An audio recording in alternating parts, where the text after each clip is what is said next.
It's taken me like 2 days to kind of compose myself, in order to talk about this, in a collective way without kind of tearing up or choking up. And even in this moment right now, I'm blaming allergies, but it's probably not. At the moment, I decided that I need to, man up and kind of do this for the sake of continuity and continuing this weekly special. But I don't come to you as King Ricky Rose of the Kings of the Rings podcast. I come to you as just as Ricky. Ricky is my real name, so it's really not that much of a difference. And I want to tell you some stories, or just brief stories to kind of, um, hone into a point, which I will get to, in these next couple of minutes. But I had a friend, had a friend. His name was Dwight. And Dwight was a little bit younger than me. I went to high school with him, high school, middle school with him. Uh, African American kid, greatest, biggest smile on his face, good, very, very above average athlete, great student, nicest kid in the world. You couldn't ask for anything better. Dwight had leukemia.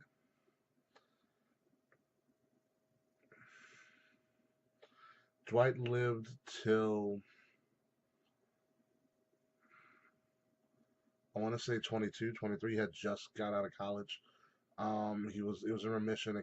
He kept fighting, kept fighting, kept fighting, soon after college, or soon after I got home from college, I believe Dwight himself was still in college, down in Maryland, which ironically I was also in college down in Maryland. I never saw him. Dwight passed away to leukemia, and that hurt a lot of people in my community and a lot of our close friends really hard because Dwight was like a little brother to us. And he was supposed to be. I mean, he was a great kid. There's nothing that you could say poorly about Dwight. Um, so then I had a girl in my class, in my high school graduating class. Her name was Erica. And I mean, I went to a small, private high school on Long Island, so secretly, yes, I am a bit of a prep in that nature. And Erica and I probably couldn't have been in more different drastic social circles. Erica was kind of for all intents and purposes, there's nothing on her. She was the rich bitch, and she had the money. She could flaunt it. She had a pretty bitchy attitude in high school, and I was just the cool, laid back, guy. And I guess I was the popular guy or something. But I wasn't Erica. You know, and um, Erica was one of those people like out of high school, like, you know what? If I didn't talk to Erica again, I'd probably be okay with that. But then a lot of things changed, with Erica. So I was doing a kind of a passion project, kind of a mini blog offset, getting ready for my 10-year high school, anniversary, which shows you how fucking old I am.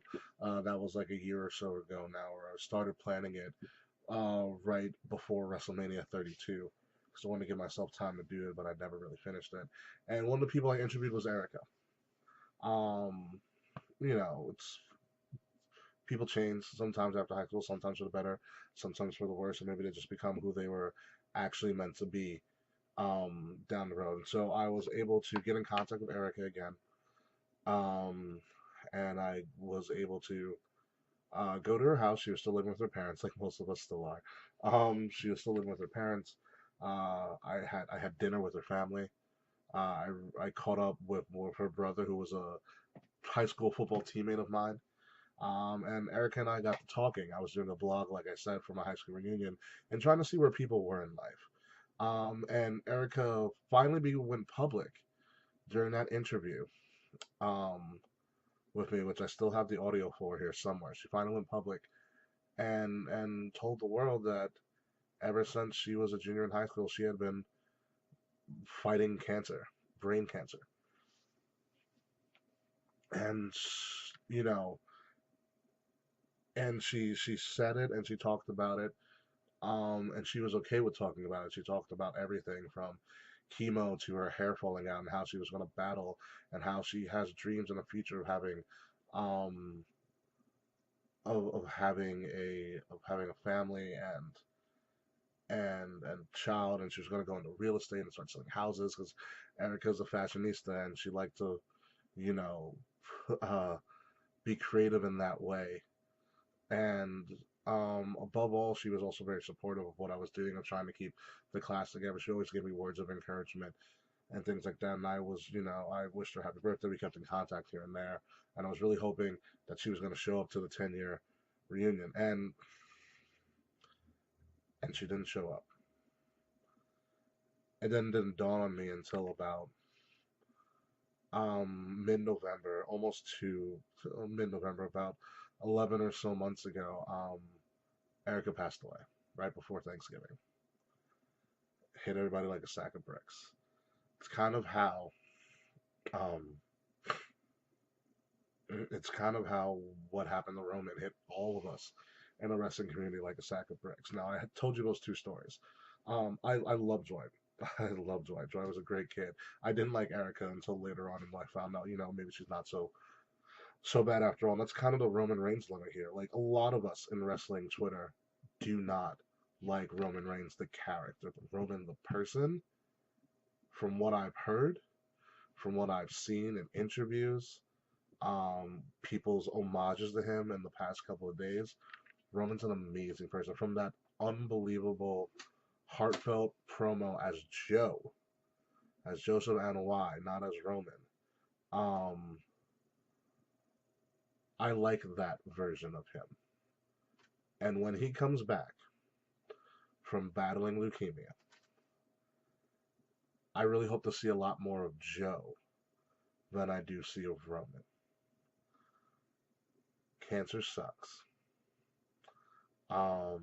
And this is something unprecedented in the wrestling community.